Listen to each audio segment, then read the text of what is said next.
Welcome back to the I Don't Know, Let's Ask My Mom podcast. I'm your host and the daughter, Annika. And I'm your coach and the mom, Karen. And we're going to start this episode off with a Q-tip.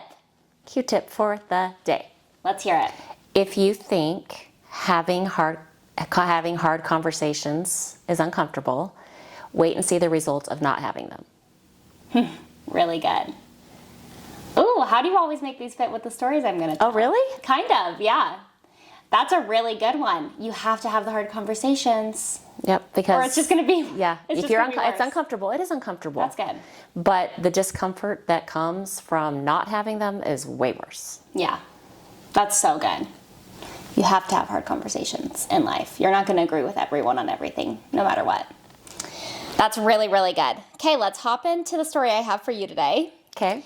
You know, we talk about empowerment. That's our goal on this podcast. Right. How do you find empowerment in any situation? I think it's a little harder, and I think this one's going to maybe be tricky for you. Let's hope. Oh, I don't want tricky. Well, just listen. I think that it's harder to find empowerment when maybe you're stuck being around someone. Like it's maybe a roommate issue. Okay. But maybe not. But it's harder to find empowerment when it's harder to set boundaries when you're forced to be around someone, right? Maybe not. Possibly. I think everyone's had roommate problems, though. If you've had a roommate, I'm sure you've had a roommate problem. And it's hard to, when you have to be around them all the time. Anyway, this is a roommate story. It could be easy to, honestly, I don't know. Okay, but I just want to say, I don't want to agree that it's hard because it's you have to be really careful what you tell yourself.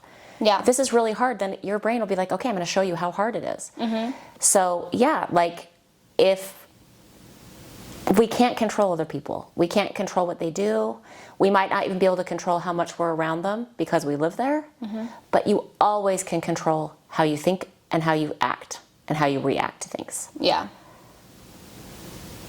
Okay. So you do have control over some very big stuff. Yeah. Okay, let me read you this. Okay. I don't even know how I feel about this, so we'll just see what you think, okay? It's a roommate story. This is from one girl's perspective. I go to a really expensive college. I'm lucky because I got a scholarship and my parents are well off so I can get money whenever I want. My roommate, on the other hand, isn't as lucky. She comes from a poorer background and has to work because her parents can't pay her tuition, and she doesn't have a scholarship. She often takes my food because she wants to spend most of her spare money on makeup or clothes or decorations, and she also has to pay the school a monthly payment for her tuition. So I allowed her to eat my food that I bought. The issue was that she started eating too much. I understand eating 3 to 4 times a day, but my roommate literally eats the whole fridge full of food in less than 2 weeks, and I eat less than 25% of what I buy. It got to the point where I asked her to cut it down a bit, and she got offended and asked me if I was calling her fat, to which I replied, "No, I'm calling you a binge eater." She said she'd stop, but she never did. Last week, I got fed up and because I had bought my favorite cake from my bakery 30 minutes away, and it cost me $120. I put a little note next to it in the fridge saying, "You can eat some if you want, but please save me half." And when I came home that same day, she had eaten the whole cake and wrote a note that said, "Sorry, I hope you didn't mind. I was hungry and stressed." I ended up ordering a mini fridge on Amazon, and it arrived 4 days ago. And I bought new groceries and put it in that mini fridge instead so she couldn't have access to them. Yesterday, I was laying in my bed, and she came in my room and said, "Hey, the fridge is kind of empty. When are you going to buy more food?" Sorry. I'm just going to throw out there, I wish I was as brave as this chick. Yeah. She's really expecting things. Okay. She's a brave girl. Okay. I told her I'm not.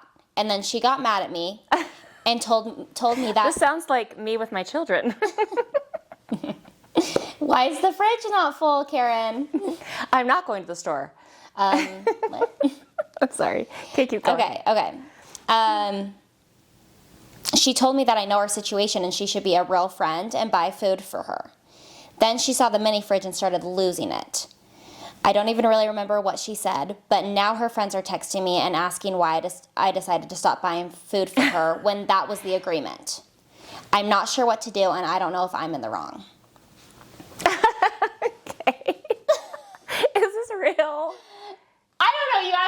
every time I found it, this is a social media one that I have found online. Okay. I don't know if it's real, but I'm assuming that's very detailed. This is a simple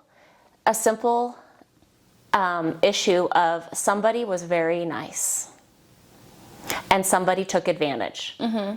And then the somebody who was nice people pleased a little bit when they didn't want to. Yeah. Okay, it's okay to change your mind. It's okay to go, ooh, actually, you're taking advantage. You're not following what I asked. Yeah. I'm happy to share. You weren't sharing. You were taking all of it. So I'm changing my mind, and I'm not going to provide your food anymore. Yeah. But then that other person is a little manipulative and makes you feel guilty, right? This is people pleasing all over the place. Okay. All over the place. I see that. There's no problem here. She's not a bad person. Yeah. Right? Like this is yeah, it's just your belief. Like sometimes we believe what someone says. Yeah. We need to check in with ourselves. Am I mean? Am I actually helping her by letting her take advantage and steal? Yeah. Like she's stealing. Mm-hmm. So you've did such a good job at having hard conversations. Being like, can you save me half of the cake? You're welcome to have some. Yeah. And she just keeps taking advantage of you. This is a perfect example of people pleasing and needing to set boundaries. Yeah. I thought the fridge was brilliant. Mm-hmm. And it's very normal for someone who has been benefiting from you people pleasing when you put a boundary up to be very irritated. Right. And I think when it comes to setting healthy boundaries, be prepared for pushback. People who have been taking advantage are not going to be happy. Yeah. And they're going to pull out the hurtful words of how selfish you are. Yeah. Totally. Okay? And that makes sense. like no boundaries here is going to turn into a Dateline episode. Oh gosh. I mean, like people get super upset. I know. So I know. And I think because she's asking, oh my gosh, like am I the bad person for this? And it's like I think she was such a good person in the beginning for like seeing that somebody else, like she's I agree. privileged and she's lucky. And so she's I'm happy able to share. Like I have plenty. She can put herself in your shoes and be like, that's so hard that she has to pay for. Yeah, all love this. Like, love where it started. Love but where it started. you're allowed to change your mind. Yeah. Once you start feeling resentful is your sign, I need to set some boundaries here. Yeah. So, how would you, life coaching perspective wise, tell her to handle this? Do you think she's doing a pretty good job?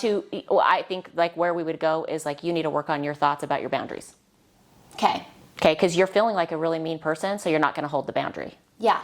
Yeah. But you need to recognize, why do you want the boundary? And how is this possibly an opportunity to this boundary? What does that help? What does that do to help you guys maybe have a good relationship? Mm-hmm. Okay. Like she needs to see that the boundary is serving this girl. She's not going to see it. Yeah. Trust me, when you're setting a healthy boundary, you can't expect someone to go, I love the boundary. Right. That's so great. Right. Like I've been actually walking like into any door of your house whenever I want. Mm-hmm. And now you put up a fence, I have to walk all the way around to the front door? Like, not a fan. Right. It's going, because most likely, it's going to require them to do something they haven't been doing for a while. Yeah. Okay? So, yeah.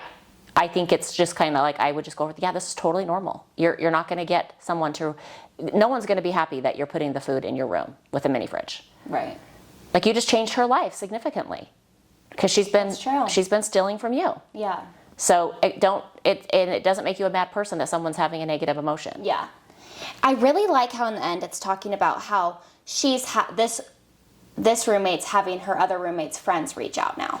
And that's because like I don't have any power, so I gotta bring in the manipulation. Yeah. And like other people think you're mean. I'm not the only one who thinks you're mean and selfish. Yeah, it's Look like at other people are on my side. It's like and it's brilliant because we care what other people think. Yeah. So I would just, like, as a coach, I would really help her support herself. Mm-hmm. And how, like, even if you did people please, how are you going to feel about yourself? Yeah. How are you going to feel about yourself of enabling someone to take advantage of people? Because after you, it's going to be someone else. Yeah. She's going to go her whole life taking advantage of people. And unless you teach her that she can't. And that whole thing of, like, now her friends are reaching out and they have the story in their mind of how this is going, and it's making her look bad. I'm bringing it into a different place of this is something you told me a really long time ago, and it's really, really stuck. You don't have to explain yourself to other people. Other people don't have to know the story. And I think sometimes, this is a perfect situation, we can get stuck in other people don't understand. They don't even, that's the wrong story. They don't even understand what's actually going on. And you get so stuck and You get so anxious about it and fear. Yeah. You want to explain yourself. And almost, I don't know if that is empowering. But in my, this is just my perspective, is when you are so desperate for someone to understand your side of it, the fear is what's communicated the most. Your desperation and fear, and they kind of don't believe you. Yeah. Because there's fear behind it. So if you are going to explain your side of the story, it needs to be from a calm, confident place. It's totally fine that you think I'm a bad person. You're not actually in my situation. You haven't seen the actual things that have been going on. Totally okay. Yeah. It's better to wait until you are calm and confident in your boundaries. But when you're desperate to have someone understand you, you're not going to come, because the fear is they're not going to understand me. And fear, right, is going to create your result. They're not going to understand you. They're going to see your fear and they're going to think she's lying. Yeah. Or there's a reason. Why is she freaking out so much? She must be guilty. Right. That's usually what's going to translate. Yeah, because you're scared that they're not going to understand you. Right. So you're going to create it. Makes sense. Yeah. Isn't there a quote or something that goes with you don't have to explain yourself to other people? Not that I can think of. I swear there was such a good one you told me, and that's putting you on the spot. But it's now we have to find it, and we're gonna we'll find post it or something because we'll find it. I swear I. But you said it perfectly, even if it's a great quote. Good. You said it perfectly, Good. right? If anything, you just said what the quote means. Okay, good. Because I just think it's so good, and it's so empowering to be they don't have to understand where I'm coming from. Yeah. Or you can explain yourself, but. And it's so great what you that's true. The Q-tip today really does go with this. Yeah. It's you not setting these boundaries, not having these conversations might keep the peace for a while, but your resentment is going to grow and you're going to lose it. Right, yeah. You're going to lose it. So hard conversations are just so important. Yeah. Yeah. They are. That's good. What would you say to anyone who maybe listened to the story and they're on the other roommate side? They're oh, but this girl, she has all the money she wants. She can't just help somebody else out. You know what I mean?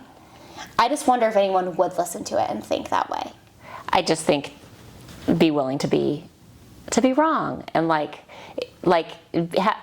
put yourself in the other person's shoes. This girl put herself in your shoes and was I can share. Yeah. You took advantage of it. Now put yourself in her shoes of someone taking advantage of you. Yeah. It's not right.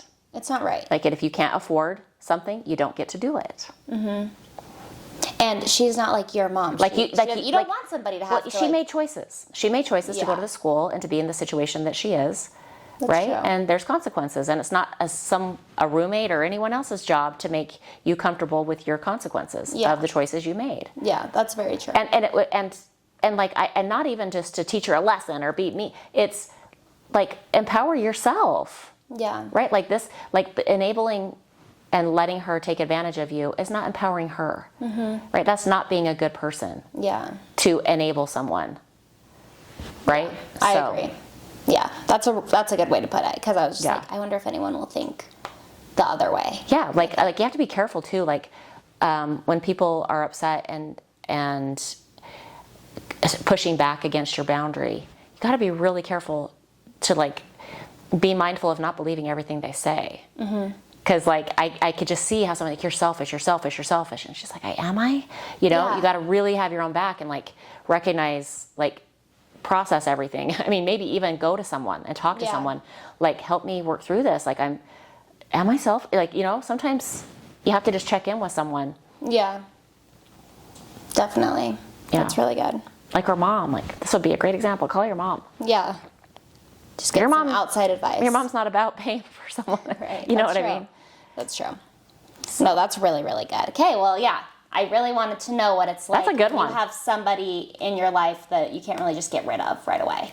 I'm sure it's going to get to the point where they're not going to be roommates for much longer. I'm sure. But at the end of a semester, this might change. You can just snap your fingers and somebody's out. Yeah. You know what I mean? Yeah. I feel it's harder to set boundaries when you're living with someone, but... Yeah, and I'm sure that the roommate that was taking advantage is her goal now is to make her very uncomfortable. Ooh. Right. Yeah. I can So see that. you're just going to have to stand your ground. That's something. And eventually she'll get hungry and leave. Yeah. Right? Like you were willing. Or you're going to have to. You were willing to share.